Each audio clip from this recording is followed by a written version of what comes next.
Hi friends, mini vlog 335 சனிக்கிழமைக்கு எடுத்த video.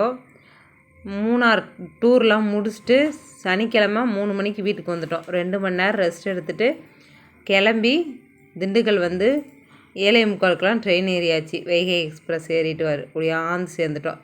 2:45 வீட்டுக்கு வந்துட்டோம். 2:30 வந்தாச்சு. டயர்டாக இருந்தது. வந்து பார்த்தா தக்காளி செடியில் பூ பூத்துருந்தது. ரோஸ் செடி நெட்டு வச்சு தக்காளி செடி வந்துருந்தது. தங்கச்சி வீட்டில் ரோஸ் செடி செத்து போயிடுச்சு. கத்திரினை விதை நட்டுருந்தாங்க, அது அவசரத்துக்கு வந்திருக்கு.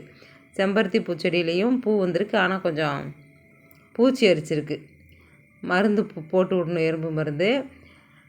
நைட்டு பார்த்திங்கன்னா தோசை ஊற்றிட்டு தக்காளி சட்னி அரைச்சி சூப்பராக சாப்பிட்டாச்சு. இந்த ஒரு 2 நாளாகவே நல்ல சாப்பாடே இல்லை. திருப்தியாக சாப்பிடவே முடியல. வீட்டு சாப்பாடோட அருமை இப்போ தான் தெரியுது எங்களுக்கு, வெளியில் போயிட்டு வரவும்.